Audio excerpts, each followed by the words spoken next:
Woohoo, welcome everyone. Give everyone a few minutes to jump in here before we get started.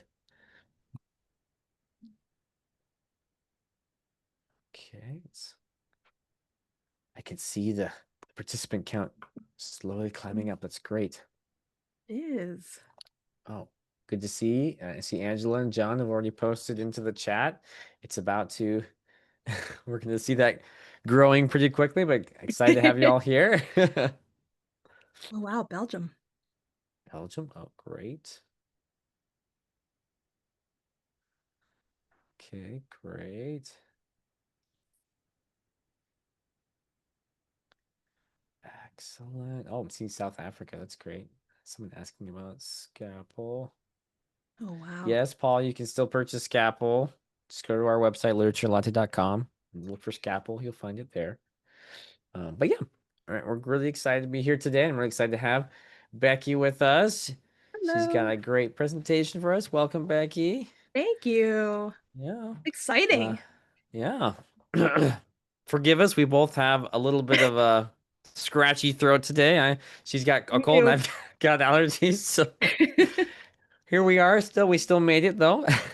Lots of water breaks throughout the presentation. That's right. Lots of water breaks. Okay. Well, while we're letting everyone come in here today, to kick things off, I just want to start with a quick question like we usually do. And I've got two. We're going to see if we have time for both of them. But the first one I think is the most important. We want to ask you, what elements do you find draw you to a book or a book cover? What is it when you look at that book, you're like, ooh, I want to look at that book and read it. So let us know in the chat.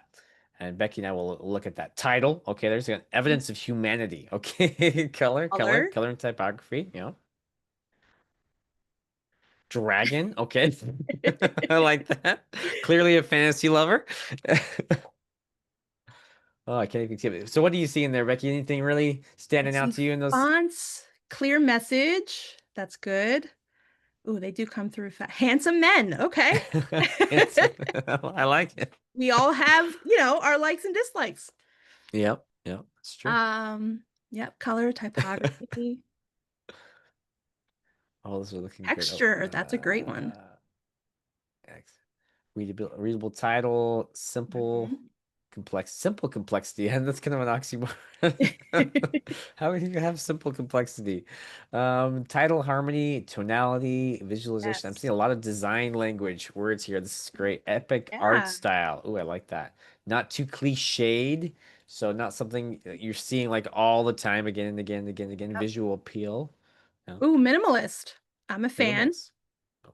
So not going like over the top with it, right? It Mm-hmm. just has the essential the things that really just draw you in. Yeah, nothing too over the top. Okay, here's another question. I think we got time. What's your favorite or least favorite book cover that you have ever seen? So you could add a little tag to it, whether it's your favorite or least favorite. I want to hear from you. Are there any books that have really just been like, oh, that was terrible, or like, oh, that was a really cool book cover? Okay, let's see that. Oh, Insomnia. Yeah, there's some cool text happening there. That is nifty. Okay. Least favorite was the original cover for Quicksilver. Okay. And to be fair, don't judge us if we don't know the book. If you're the Aragon series, okay, Aragon, I know that book series. Do you like it or dislike it? I'm curious. Like I just thought J.R.R. Tolkien's books of the 70s in paperback. Okay. Anything with TikTok maybe buy it on the cover. Book talk. Book talk, yeah. It's not Oh, all bad. There's some good book talk books. Iron Flame, okay. 70 books covers with tight tracking. Not a fan of all the cartoony figures that are popular now. Okay, I have seen a lot of that kind of oh cartoon yeah, style. like the kind of infographic type of like simplified Yeah. characters. Raise the Titanic. Any AI generated art. Yeah, I get that. The cover for American Queen by Sierra Simone. It's interesting to see so many different types of books. Honestly, I'm gonna have to Yeah. go through this after the fact and like I was look gonna up say some of you these. you might have to these share this with me because now I have a list of books to check out yeah, yeah, seriously, and for just look at inspiration them. and maybe the opposite. Yeah, say, don't do that. Great. Well, thank you guys. This has been great. I think we're about 4 minutes after the hour, so I think we're going to go ahead and get started. But I'm really excited to have everyone here today. I have a little introduction. I'll just throw that in and I'll throw it over to Becky in just a minute. So I just want to say welcome everyone to our September Scrivener webinar series brought to you behind the creative minds behind Scrivener and Scapple, Literature and Latte. I'm Oliver Evanson, your host today, bringing you insights drawn from over 15 years of writing and Scrivener expertise. Now, whether you're a seasoned author or just starting out your writing adventure, our webinars are designed with your needs in mind. And today I'm very excited to welcome Becky from Bookbaby, who will be sharing her presentation on the anatomy of a great book cover. Now, myself and Mike will be standing ready to tackle any technical issues and questions, answer your questions throughout the session. And if you encounter any issues, please reach out to us in the Q&A. Now, for those of you who wish to revisit today's session or share it with your fellow writers, this webinar is being recorded, and you will find the replay on YouTube and enjoy it next week as well in the Literature and Latte webinar library. Those links will be provided shortly.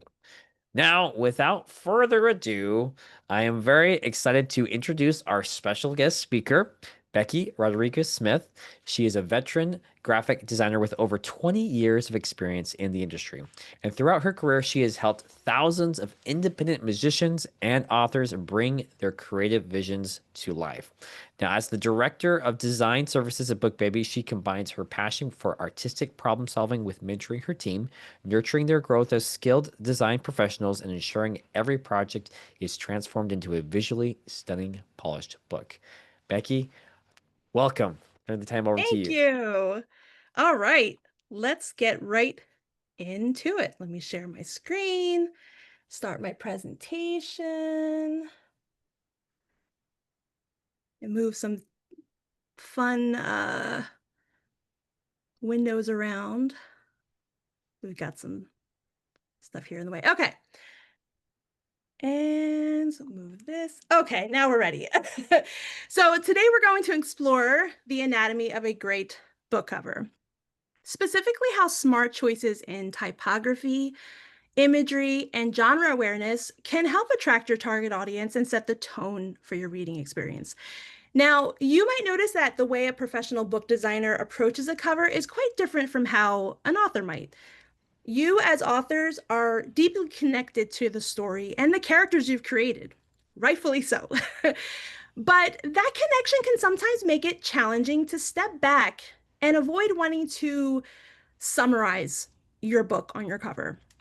And that can lead to the urge to want to include everything, multiple characters, several scenes, different symbolic objects, all of which can make a cover feel busy and overwhelming and making it harder for your readers to form an immediate connection. So, a designer is going to think about your book as a product. How can I make this stand out on a shelf? How can I make it compete visually in its genre? And how is it going to communicate at a glance? Basically, it's the designer's job to translate the essence of the story into a compelling visual that speaks directly to your target readers. So, one of my goals today is to not only show you what makes a cover beautiful, but what makes it effective. And I'm going to do that by breaking down the design process a little bit, going over some of the more important elements of design, just to give you a better understanding of a designer's thought process and why these principles matter. And then to illustrate those principles, I'll mix in some before and after covers just to kind of visually show you how those elements can be applied. So you'll basically be getting a glimpse into my design brain as I approach a new book cover. All right, so first is typography. This refers to the treatment of the text in an effort to make it visually pleasing. From choosing a typeface to the placement of the text and everything in between. Now, when it comes to book covers, there's a few items you should keep in mind before jumping into text design. So first is your genre and your audience. Your typefaces should feel like they are on trend with your genre. As you research your genre, which we'll talk about a little more later, you will start to notice what type of fonts are typically used, and that's going to help you narrow down your font choice. Your type should also appeal to your target audience. Uh, for example, if you are targeting adult readers, obviously you have a little bit more range. You can explore decorative fonts and script fonts and things like that. But if you're targeting younger readers, like say elementary age, you'll probably want to stick to something that's a little bit more traditional so that, it's easier for them to read. Speaking of readability, very, very, very important to the memorability of your cover. So, on average, you only have a few seconds to make a lasting impression, and that's not a lot of time. So, you want your title to be clear and easy to find. Now, having elements like artwork overlapping or interacting with your text is a great way to add visual interest. Honestly, it's one of my favorite things to do. But you just don't want to go too overboard, risking your audience not being able to find your title. Now, you are going to hear me use the term thumbnail often, and this refers to the smaller size at which your cover will appear in an online retail setting. Typically, it's about an inch, inch and a half. So when thinking of readability, it's good to keep that size in mind because you'll want the most important text, which is typically your title, to still be legible even at that reduced scale. And then lastly, hierarchy. So hierarchy refers to how you arrange your text, essentially the order of how you want your text received, what you want read first, second, and so on. That's going to help organize your information on the page so that your audience doesn't feel like they're being met with a wall of text all at once. And in doing this, it's going to help your reader digest the information much easier, which will then increase the chances of retention. Now, to help understand the benefits of hierarchy, I wanted to go over some of the basic properties of text. So here we have some plain text. We've got a title, an author, a title, a subtitle, a teaser line, an endorsement, and then the author. So right now, it's all the same font, all the same size, same color, plain black text on a plain white background, not really exciting. So the first property we're going to apply is the font. Okay, not too big of a change. I chose to set the title and the subtitle in a serif font and then sans serif for the rest of the text. Now, for those of you who are not familiar with those terms, basically a serif text, you'll find those little like decorative flourishes at the end, or sometimes they're called feet.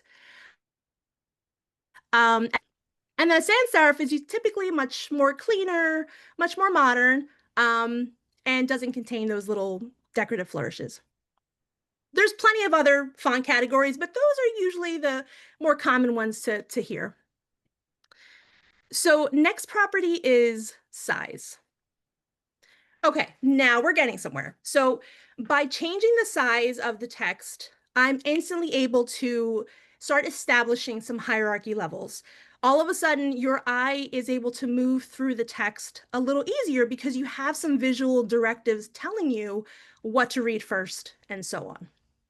Kind of makes sense? Next property is color. Okay, now we got a little flair. Now I'm gonna let you guys in on a little design pet peeve of mine that my design team hears from me all the time. There is rarely ever a reason why the text on your cover should all be the same color. Now, most of the time, what I see is either all white text or all black text, but it's really a lost opportunity because using color can help you create interest, help you push those hierarchy levels, and give you a chance to incorporate accent colors from your imagery. And all of those things are going to help elevate your cover. So on this text, with the title containing ember, it makes me think fire, flames. So I went with some oranges and this kind of like reddish orange. And it's just going to help me break up the information a little bit. So next is weight. So weight refers to the thickness of the letters. This stage is more about refinement. The main hierarchy, as you can see here, has kind of already been set. And now we're just making some subtle adjustments to the width just to help push those levels a little bit more. So I'm including the previous slide here because some of the changes are a little bit subtle. Now, one thing that can really help you when exploring width or weight is choosing typefaces that have several weight options built into the family. You'll see that as like light, thin, regular, semi-bold, bold, things like that. That's going to give you a lot more options when it comes to choosing weight. Um, so here with the serif font, once I increased the size, it felt a little bit too thick, felt a little bit too heavy. And the thing with a lovely serif is those really nice, delicate, thick and thins. So I went with a thinner version of the same font just to bring that out a little bit. And then I chose a slightly thinner version of the author's name font. And then I bolded the teaser line because I wanted that quote to pop out a little bit more than the endorsement. So by bolding that, it kind of helps tip the scale a little bit. So lastly is style.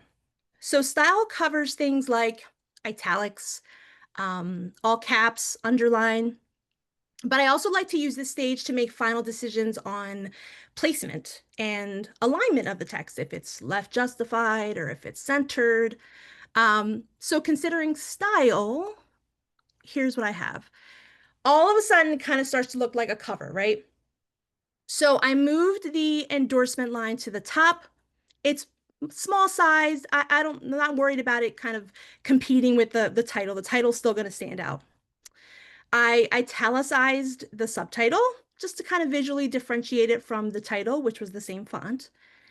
And then I centered the teaser line over the author name, which I set it all caps. And I also opened up the spacing just so it didn't feel too heavy at the bottom. And then, yeah, all you're missing is an image, which I can kind of picture looking like this. Kind of cool, right? Now, for the record, this isn't how a designer typically works. We don't usually design all the text and then throw in an image. But I just wanted you to see the evolution of text and all the parts that we have control over, and how considering all of those properties can help you make a very well-rounded cover. And those properties were font, size, color, weight, and style. Okay, so let's jump into our first cover.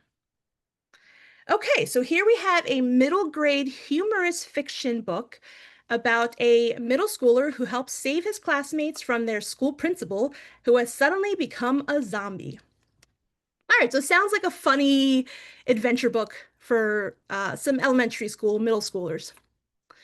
Now, for a book that's meant to be amusing for kids, I don't know. This feels a little serious. But here's the thing. The zombie illustration, he's really goofy. And I think he's probably a great choice for this audience. But I think putting him on this black background, it doesn't feel as lighthearted anymore. Now, it was probably meant to look like a chalkboard, I'm assuming. Um, but I think it could have a much more entertaining appeal to it. Now, jumping to the type, the font is for the title is Comic Sans. Now, let you in a little, secret. Comic Sans is very overused in children's books. I'm sorry, but it is. So I would try to avoid that. I mean, unless you're actually designing a comic book, then hey, that may actually be a great font choice. But there's so many other fonts out there, especially, with for fun, children's books.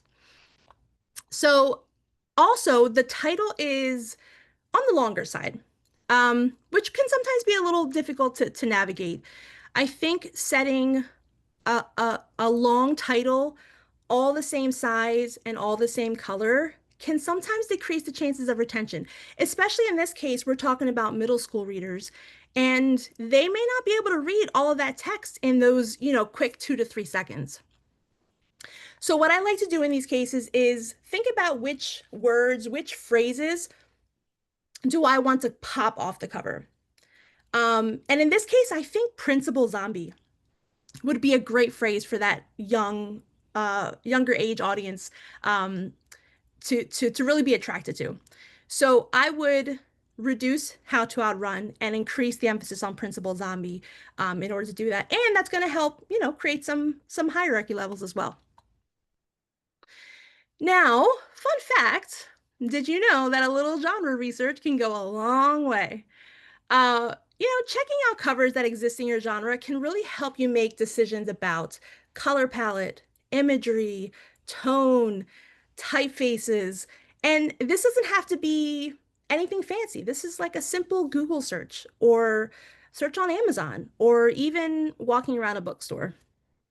Now, for example, here I searched some humorous fiction books for kids, and I quickly saw a trend of bright, colorful books with interesting fonts and designs that really filled the page. There was really hardly any negative space. So, keeping that in mind, here's how I would rework this cover. Super fun, right? So the first thing I did was I zoomed in on the illustration a little bit. He's now taking up more than half of the cover, and I think that's a little bit more engaging with the audience considering their age. I also added a hint of a setting in the background. Not meant to be prominent, it's not meant to be a focus. It's a hallway, it's some lockers, but it's there. It helps fill that negative space, and it's going to capture that middle school setting. And then I found a couple fun typefaces. Like I said, I was going to reduce the how to outrun, and I set that and the author's name in this very like wonky sans serif looking font. And then I found this kind of like graphically aged font for Principal Zombie. Blew that up a little bit, threw in some accent colors. We got the green from the zombie face, and then I paired that with a purple, thought that felt kind of zombie-esque. Um, and then started throwing in some more vibrant colors, to just to set that humor mood, some reds, some yellows. And then lastly, I thought it'd be fun just to kind of overlap the brains a little bit over the word zombie, kind of like the zombie sort of stumbling his way toward that middle school reader.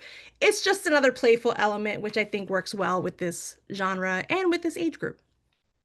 So looking at those side by side, yeah, I think image-wise was perfect for this style book. It just needed to be elevated as far as the color palette and definitely the type treatment. But now it's going to pop in its genre and attract those middle school readers.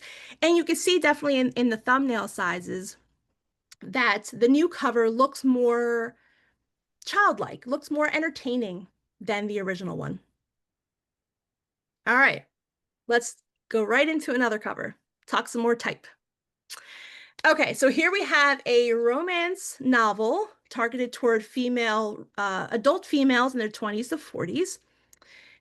It's about a 30-something florist who is done waiting for her prince.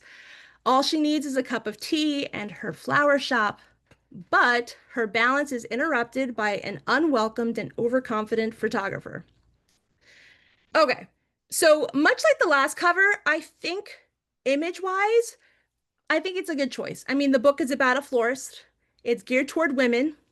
Why not have an image of, florals of some kind? And then considering the title, Tame the Wild, some kind of wildflower looking plant makes even more sense. But definitely this cover needs some improvement in the type treatment. It's pretty small considering the cover size, and I think this like script-like font conveys, I don't know, like a softness, a traditional love story aspect, which doesn't sound like our protagonist at all. She kind of sounds independent. She's trying to avoid the complications of love.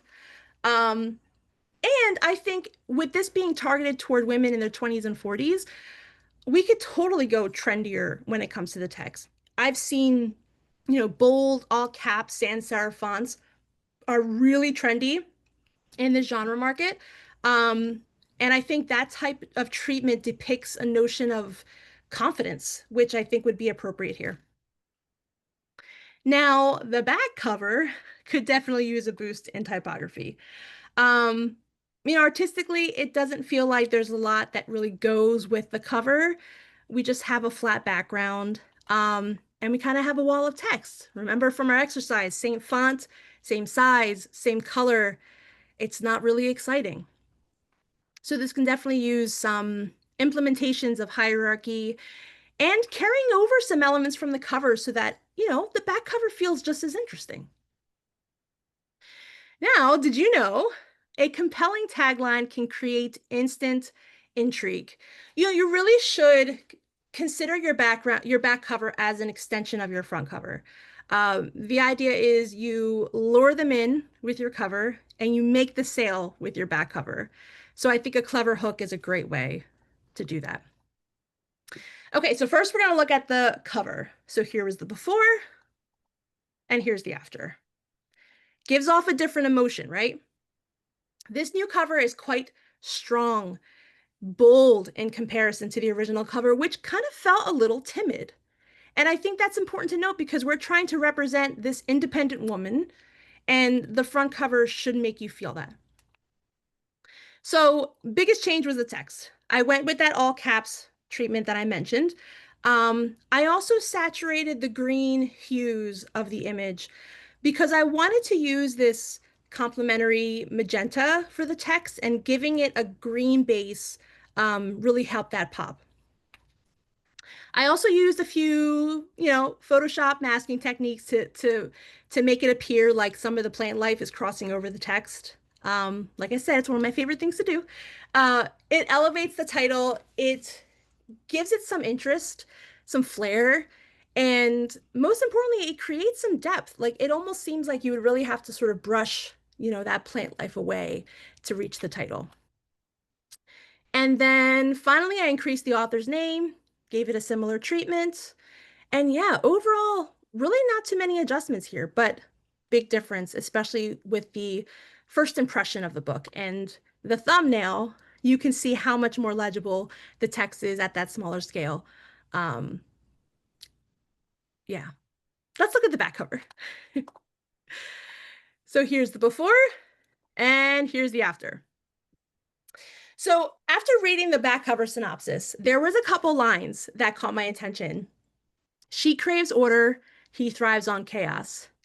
And I think those two lines captured the essence of the book. And they're pretty darn intriguing. They describe the characters and draw a connection to the title, while, I don't know, triggering some curiosity of like, if these two are such opposites, how in the world do they find a common ground? There's your hook. So I added those two sentences to the top, used the title font, an accent color, and then I decided to call out the first paragraph a little bit, different size, different weights. Um, and it creates another hierarchy level, and it gave me a chance to incorporate another accent color from the cover. And then I duplicated, this is the exact same cover image, but just muted down into this dark green.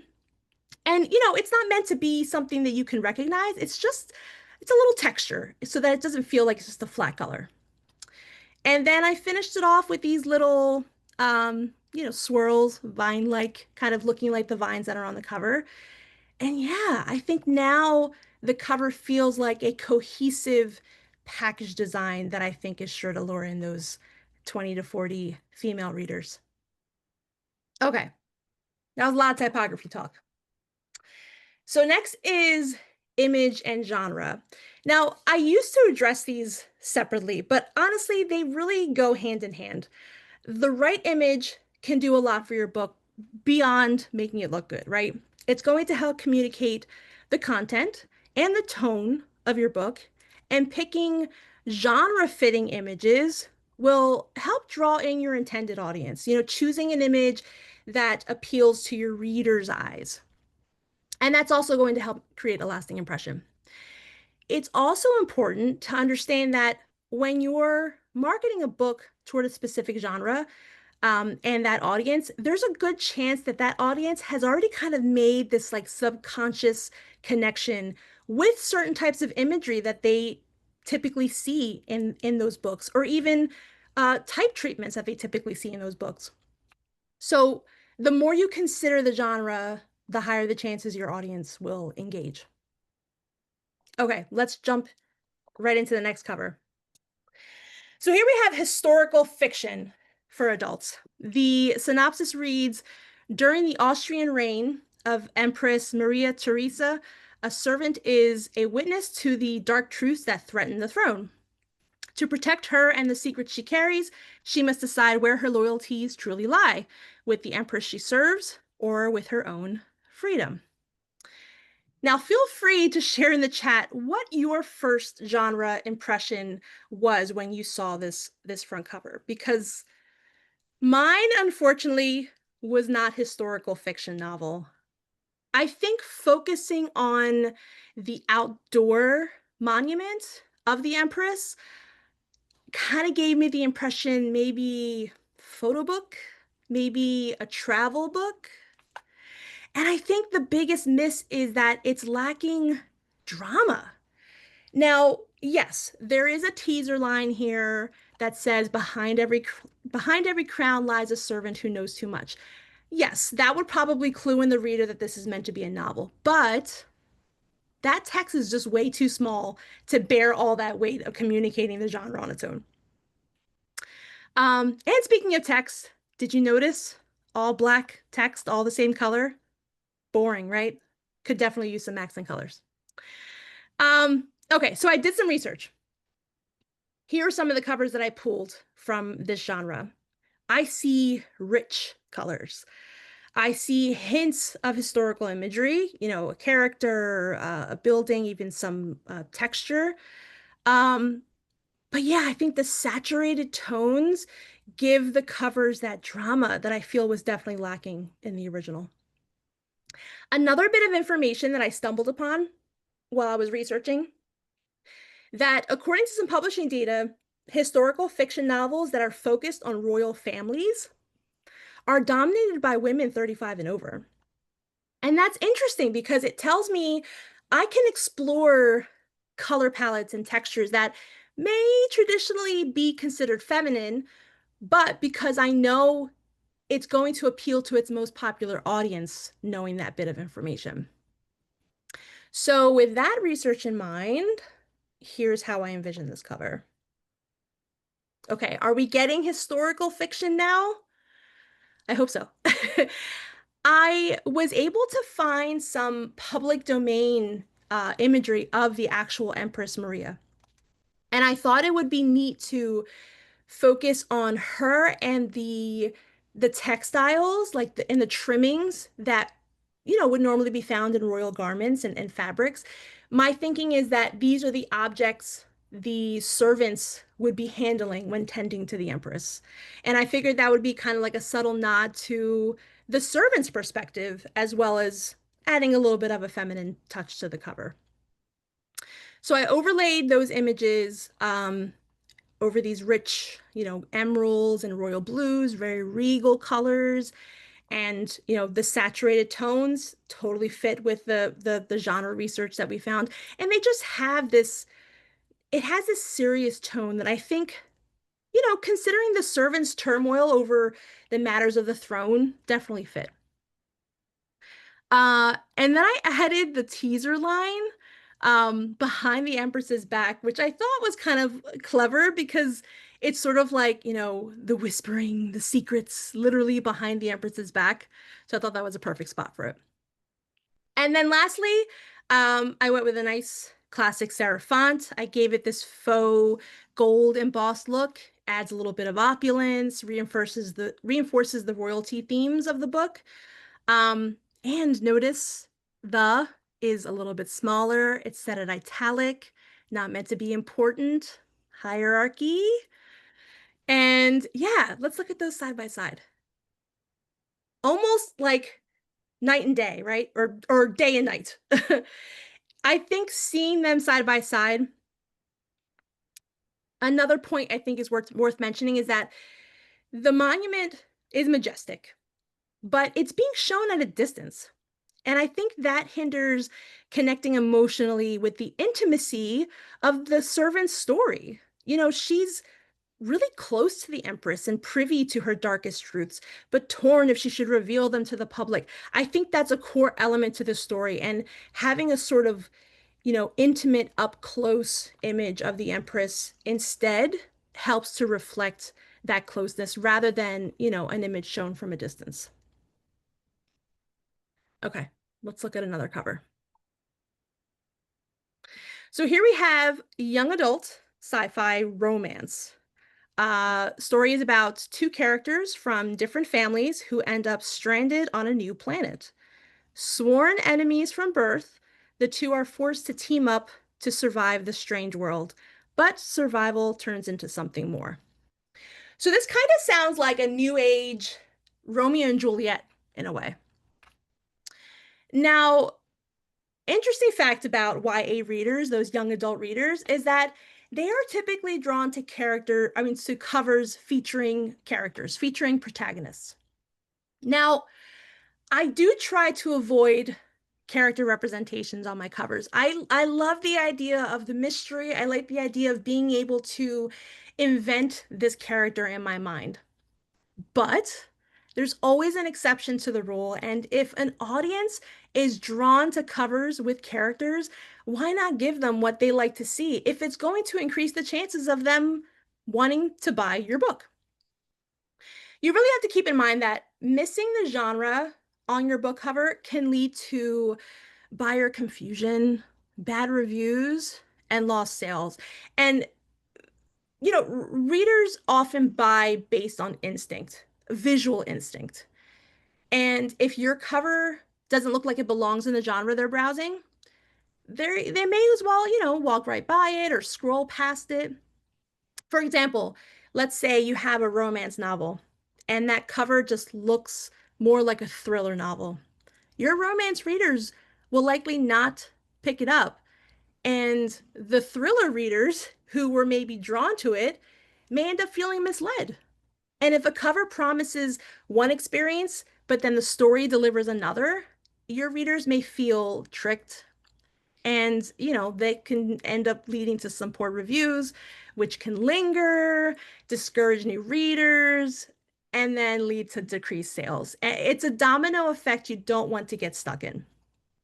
So, in that respect, the current cover, I don't think is going to make as good of a connection with the YA readers.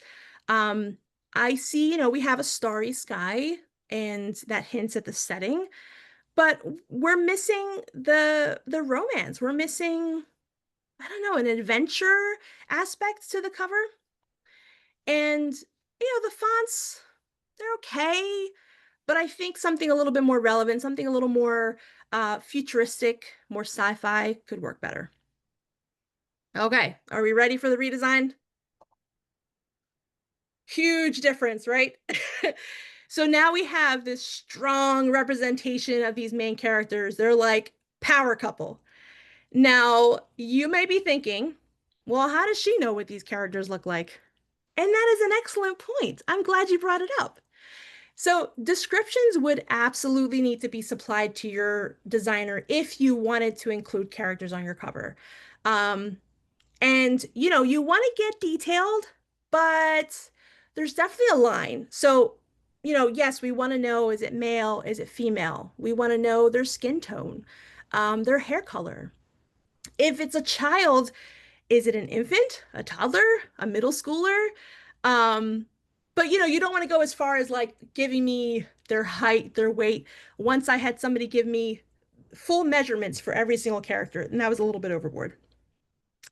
Now, specific clothing, that could be a tough one to achieve, especially clothing attached to a certain time period. Because, designers are typically working with a library of stock imagery and not necessarily holding a photo shoot for your book cover. So, that's something to keep in mind. Anyway, back to this cover. So yes, we have two characters standing back to back. This does a couple things. It alludes to the fact that, they don't start off as friends, a little bit of tension. But I think their close proximity to one another hints that, there's an emotional connection between the two. I think that would go really well with the YA readers. And then this very like cinematic, almost surreal coloring gives the reader, or I'm sorry, gives the cover The drama. It offers a visual setting, and it's those extreme dark to lights that really draw someone in and creates that depth, creates that dimension to the cover.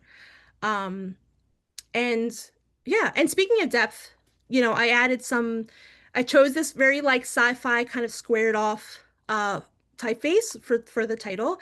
And I added some shading. There's a little bit of a starry texture, just to help push those sci-fi aspects even more.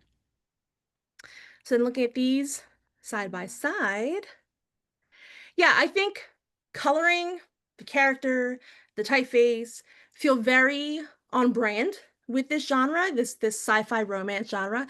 Um, the connection between the characters and this sort of like slight pink that I added in the moon and the typeface, I think those start to bring in these softer, more romantic elements as well. And yeah, and looking at the thumbnail size, um, I think while the text, is clear and legible, I think the focus here is on those characters, which I think is going to get those YA readers to click on the book, rather than scroll right past it.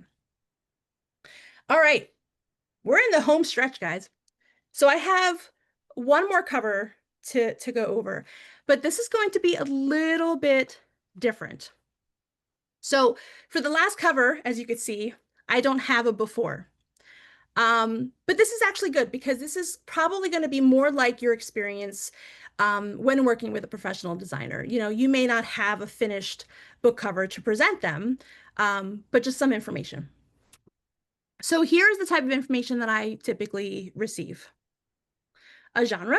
So we have mystery, thriller, audience, adult readers, especially true crime readers. Um, this is great because adult readers, it's quite broad. So it's great to help narrow it down, like, adding true crime readers, because that will help your designer um, when they do their genre research. Next, a concept or idea. My story is about a Black teen girl who was abducted in the 1970s. I would love to capture the fear of being taken, maybe a blurry subway train or a dark tunnel. So, okay, they've got some ideas. Sounds like we want to really focus more on that emotion, the fear, the suspense. Um, they gave me some visual ideas, but it doesn't sound like they're too married to them. Kind of going off of that uh, question mark there. And then they sent me a synopsis. So, New York, 1977. What should have been a routine subway ride turns into a nightmare where Claire Donovan's train stalls to a halt. She realizes that this isn't just an accident, it's the design of the killer. And unless she outsmarts him, she'll become the next photo on his wall of trophies. Yikes. So that sounds like a pretty intense read. There's some mystery, abduction, possibly murder, not sure. There's also a vintage element here. Yeah, this is set in the late 70s, so I can definitely see a mood being painted in that description. Now, there are some other bits of information you could share with your designer. Um, Color preferences or even dislikes, maybe colors you would want them to avoid for whatever reason. Uh, Also sending links to some covers for inspiration, or reference. Maybe some covers that you came across that you feel would fit in the same genre, or perhaps just a way of showing us what you like. I understand that it could sometimes be difficult to kind of articulate our ideas, and sometimes showing them to us visually is a great way to do that. Yeah, so before I do anything with the design, got to do a little research to see what's trending in this genre.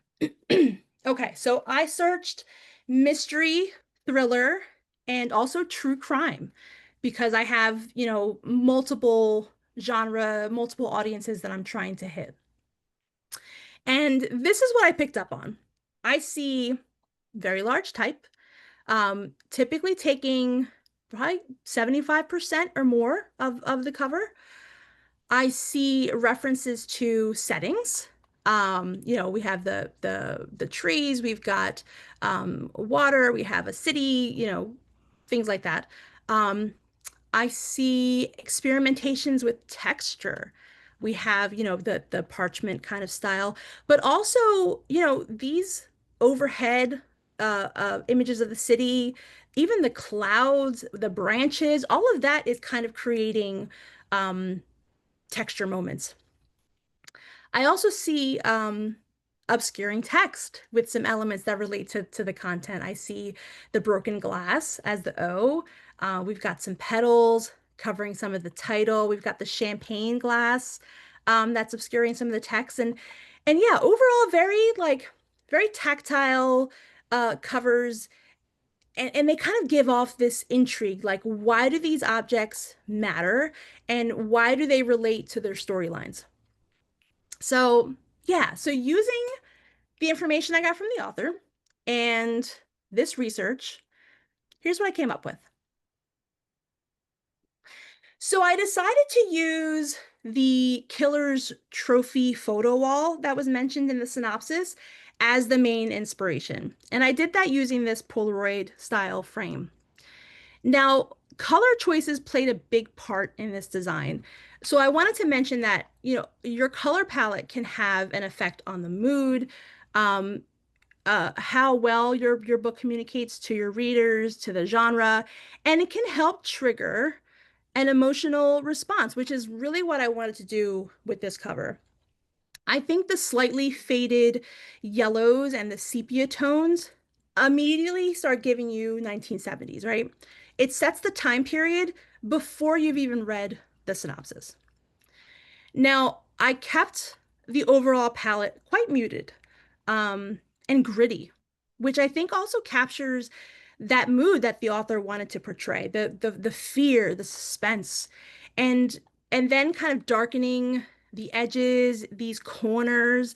I think that starts to allude to the dark tunnel that they had suggested without having to have, a literal tunnel on the cover.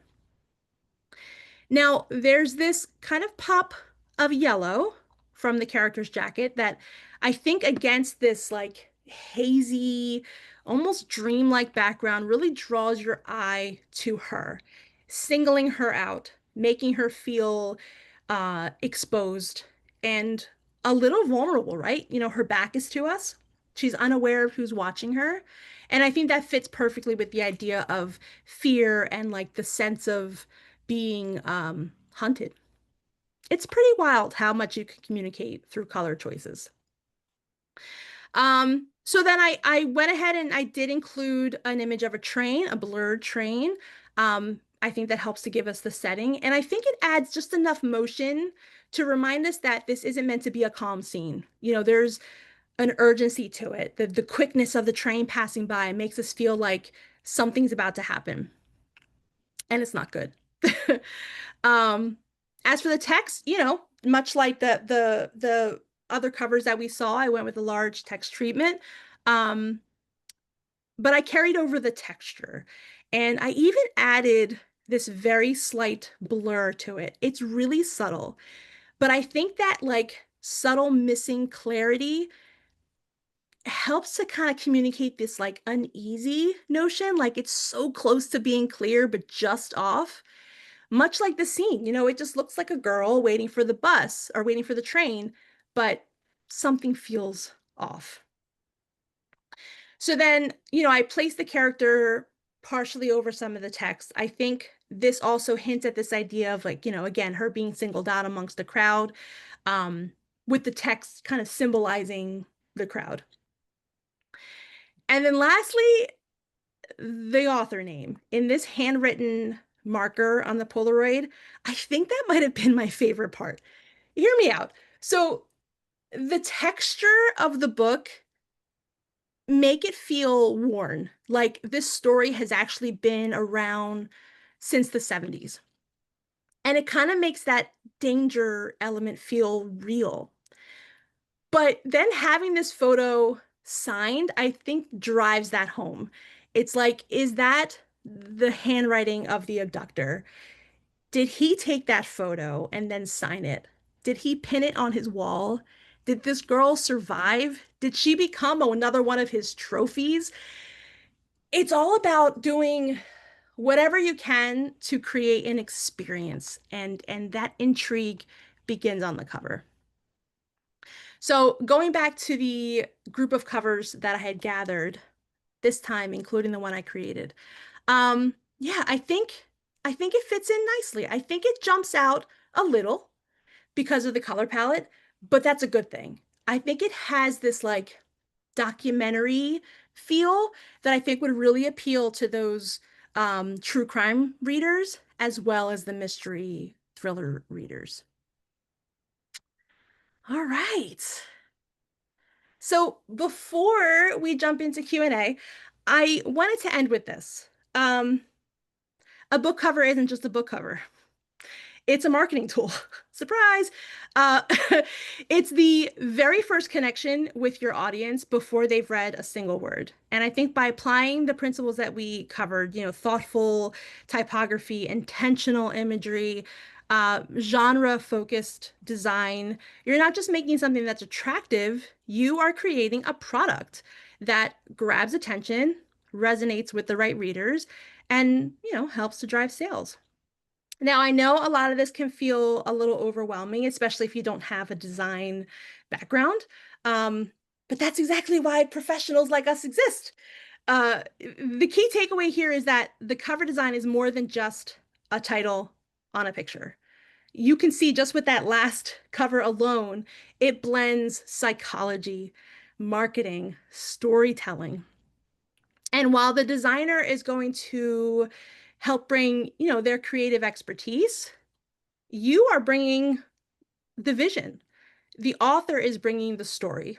And I think the stronger covers come from that collaboration. You arrive with a clear sense of your genre, your audience, your tone, a synopsis, maybe some inspiration, and then the designer is going to translate that into a cover that markets your book effectively.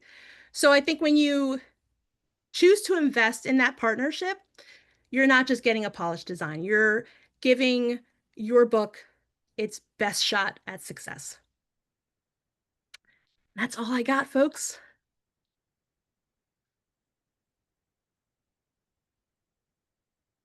Perfect. That was amazing, Becky. Thank you so much. And I did it all without a water break. That's crazy. That's amazing. Yeah. Congratulations. That's good. I was just gonna say real quick, I agree with you. Like when you first showed that last cover, when I first saw it, when I was reviewing the presentation ages ago now, that the handwritten text of the author's name, that author's name, Elliot, I forget the name, but Cross. Yeah. I just thought that was the coolest part, and I wasn't even gonna tell you, but I'm glad you it came out because I'm like that to me was like that just looks like it was meant to be. Like I don't know like how to describe it, just like it's just perfect. And then when you describe the layers behind your thinking behind them, like wow, that even like wow, it just digs deeper. I just think that's so cool. Oh wow. So thank you. Thank you for sharing that. Sure. Well let's look at some of the questions. We've got I think about 5 or 10 here. So someone's asking, I recently attended a panel where they said not to forget the spine of the book. It'll be their first chance to spark interest. Any thoughts on that? That's interesting. So I agree to some extent. Um, it's one of those things where when it comes to marketing the book and thinking in terms of attracting uh potential buyers, um, I'm not sure if that's something that I think needs that much focus, only because, when it's posted on online retail shops, they're showing the cover. Maybe in a bookstore, there may be, spine out, but there's typically at least one that's cover out, and I think that's really where your attention needs to go. Now, I'm not saying that it's not worth adding a little something extra to there. Sometimes in terms of like if you're thinking like a book series and you want to have this like kind of connection between the spines or like a little hint of imagery that alludes to some of the story. But yeah, so it's not really a yes, it's not really I don't agree, but I think really it wouldn't have as much impact on your sales, is basically what I'm saying.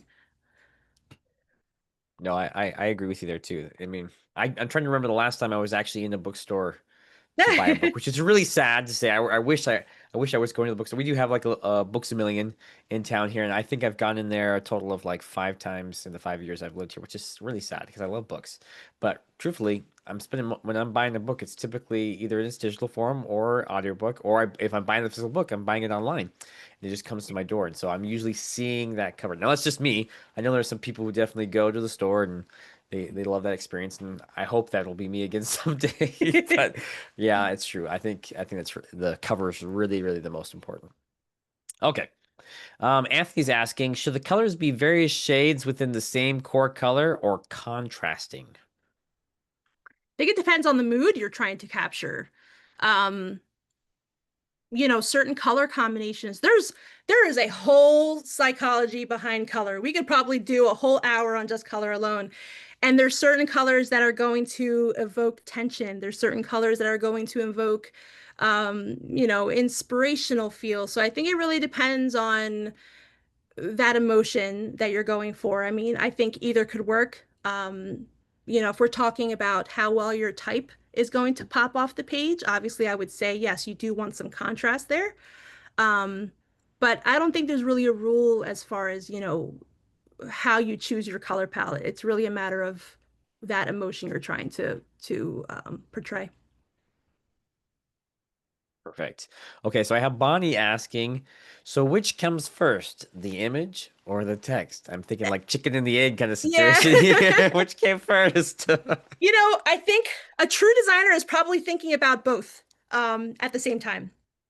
But I think more traditionally, I will say that image is probably coming first, and then we're figuring out how to work in the text, which was probably a little misleading with my first, few slides and kind of showing the evolution of text and then adding the image later. But yes, I would say that usually we're thinking about imagery and then kind of incorporating the text into that.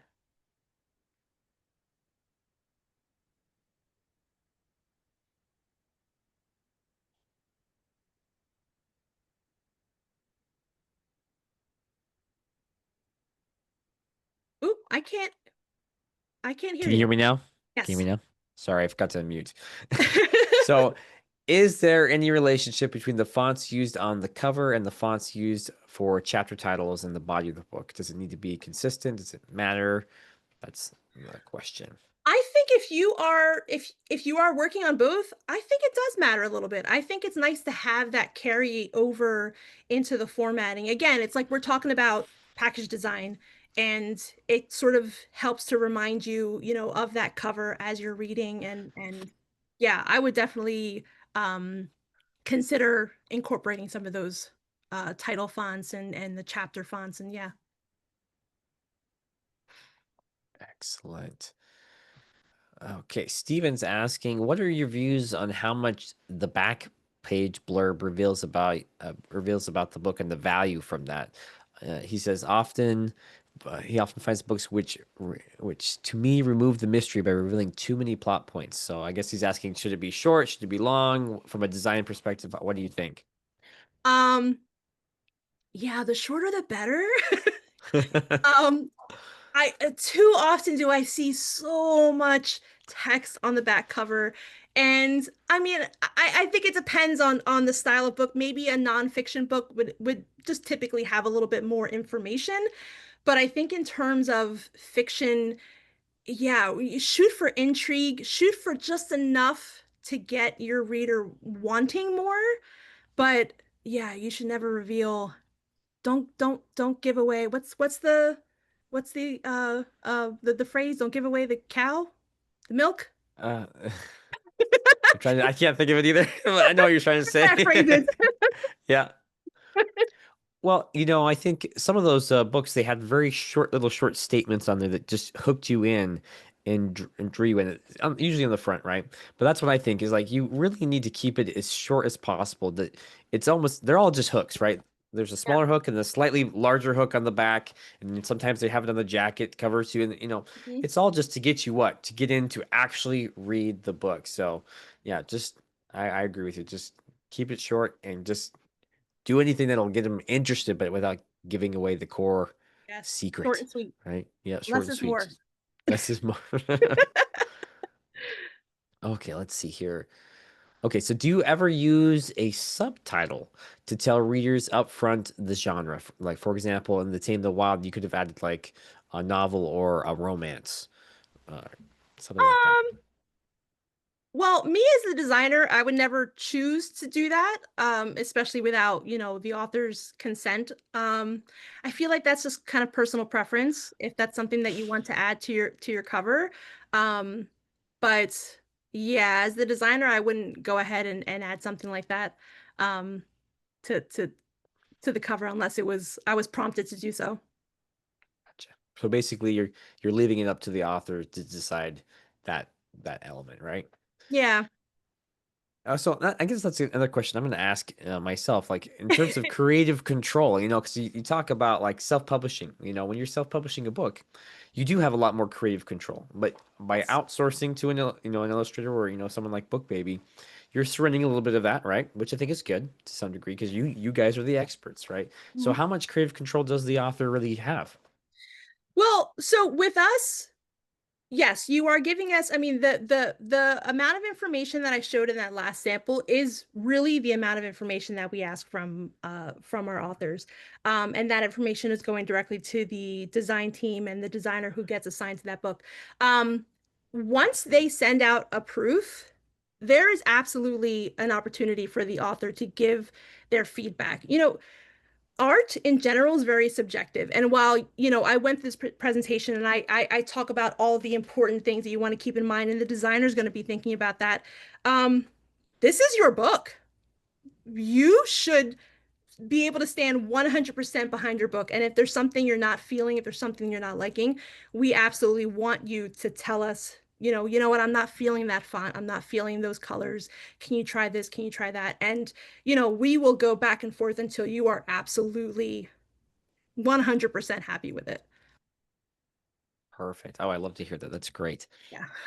Okay, so another question kind of along those lines, but it kind of revolves around the process, like how long does it take? He's asking, can I ask how long the process takes from the author getting in touch to the cover actually being produced? Like, I don't know. I'm sure it varies, right? But is there like an average length you think or Um, for us, typical? I mean, I'm not speaking for, other professional designers, but as far as BookBaby goes, we try to get you that first proof within 2 to 3 weeks. That's our goal, sometimes sooner, sometimes, later, depending on how busy it is and how our workload is. But yeah, we try to get you that proof within a couple weeks. And then as far as corrections rounds go, we try to turn those around within a few days, just so we can, try our best to adhere to whatever publishing deadlines you have. Perfect. Okay, so I have another one here for you, and I hope are you still good to go for a little bit longer? I don't know. What? Yeah, okay.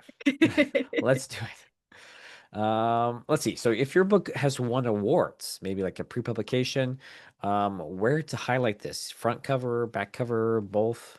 That's what they're asking. So I'm assuming we're talking just text because we do get covers that have like an emblem. They actually get like an award emblem that they want added on the cover. Obviously, that would go on the cover. Um, I think the back cover would be a great place to do that. I don't necessarily think the cover would be appropriate. I think if we're talking about a line recently winner of the blah blah blah blah blah. I think the back cover would be a great place, much like reviews. If you have some reviews that you've received, you can add those on the back cover as well, or on the you know first page or so inside the content. Um, but yeah, I think back cover would be a great place. Perfect. Great. Okay, so Rhonda's asking, she'd like to know a little bit more about covers for a memoir. And that wasn't one that I think you covered. And so that she's just curious, like, is it illustration versus a photo? What goes in deciding, etc. If you have any thoughts on memoir Yeah. books. So memoirs are a little tough because it really depends on the content. Assuming this is about a person's life, um, I think it depends on what you are hoping to highlight. Is it something that they, accomplished a certain thing? Were they in the military, or is it really just about their journey? Maybe a winding road. Is it a book about family? It really depends on the content, I think, as far as like driving the imagery.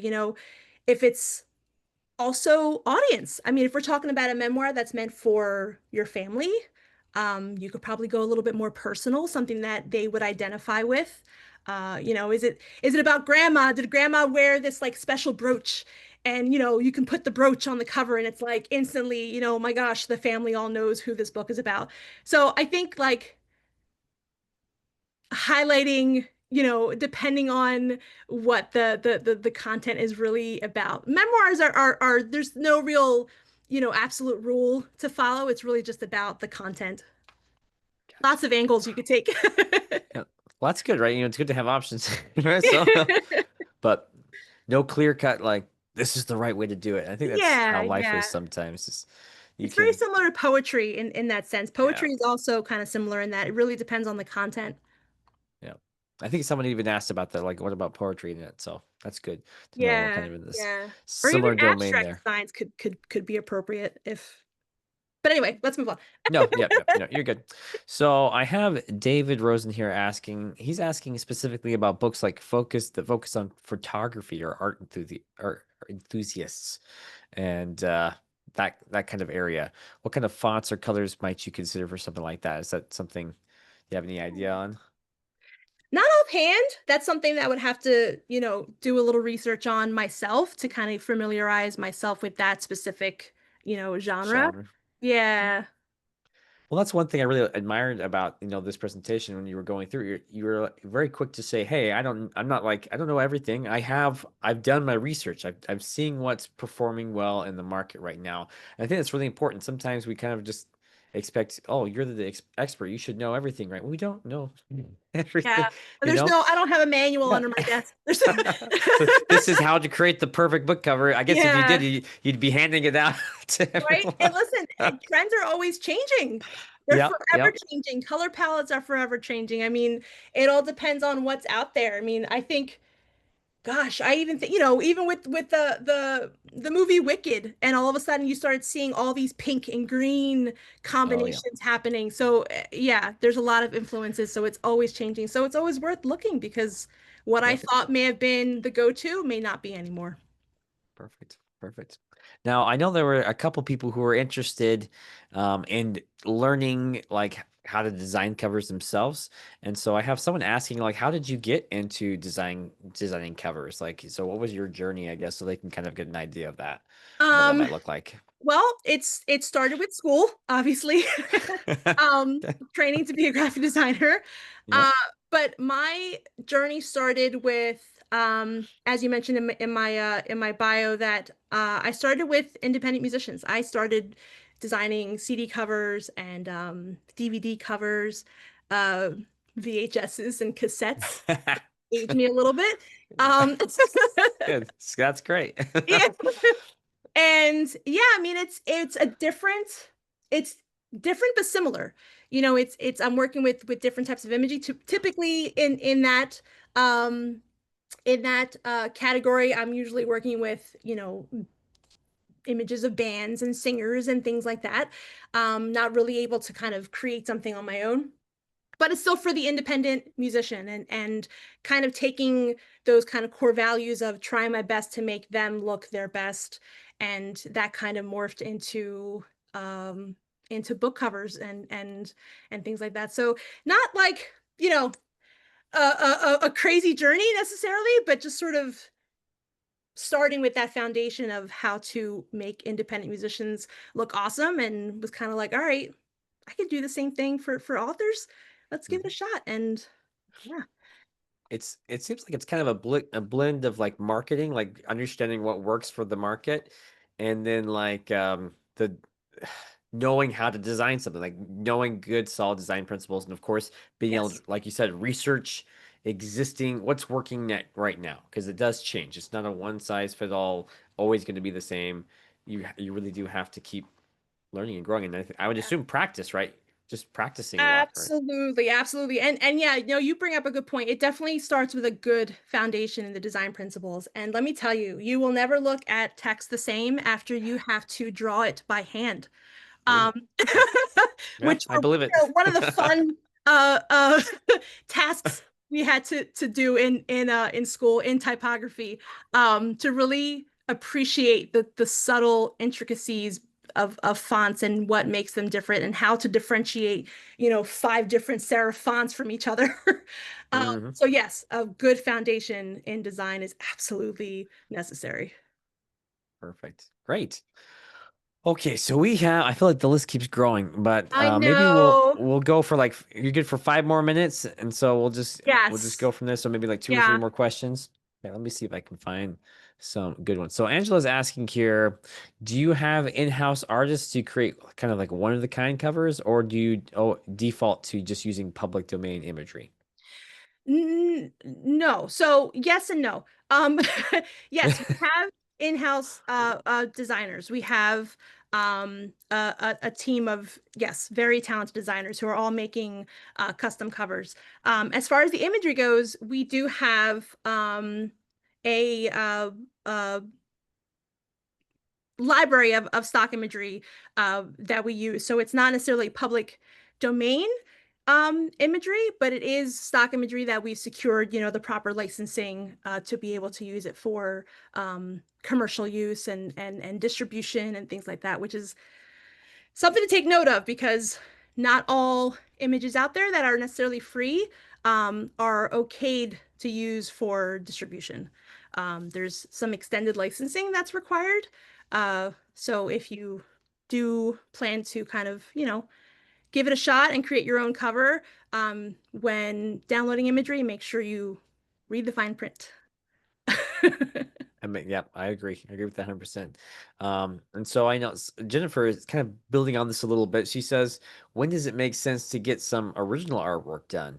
And I'm assuming she's saying like maybe you had like an artist and then an artist like create something, but not like a cover, just create art that you could use for a cover. I Yeah. mean, I guess when would that make sense? Yeah, I mean, I guess it depends on the book. I mean, the first thing that comes to mind is a children's book. If you're looking for something illustrated, that's unfortunately not something that we offer at the moment. So that would absolutely be a great a time to hire, a professional illustrator. Maybe, certain fantasy sci-fi, grand paintings, kind of like a um, Magic the Gathering style is Yeah, what comes yeah. to mind. D and Um, D, yeah. yeah, yeah, Yeah. exactly. So I can see that being an opportunity to look into some custom work. Obviously things like, cookbooks and things like that. Of course, you want to invest in a photographer, please. Yep. Yep. Great photography for for cookbooks. That would make sense, yeah. Want that food looking good and real. Speaking from experience, Yeah.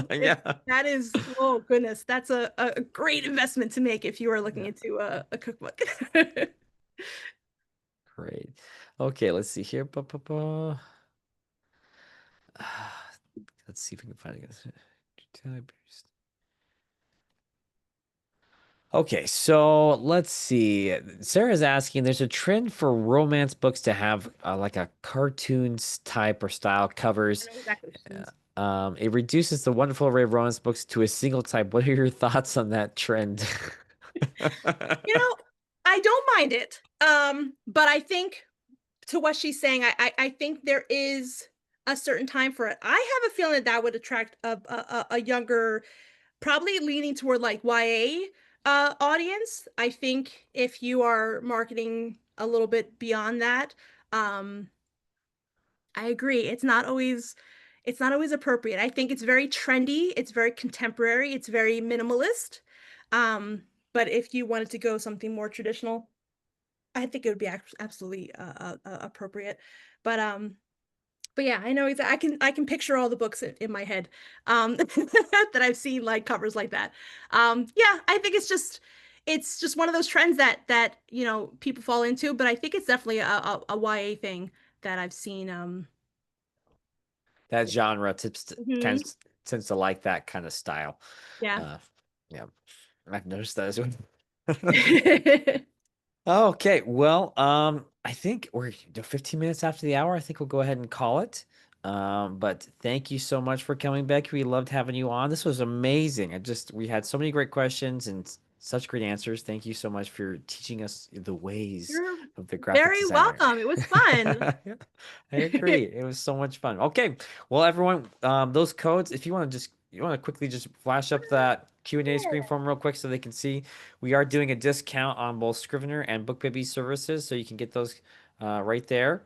Um, you can Scrivener 50 and BookBaby to receive BookBabies to receive a 20% discount off of Scrivener, and Scrivener 50 receive $50 off a printed book cover design through March 31st, 2026. So look at that there. We'll also be sending out emails for that, so stay tuned for that in case you lose it, and we'll get that replay posted up here shortly. So thank you so much for coming, and thank you, Becky.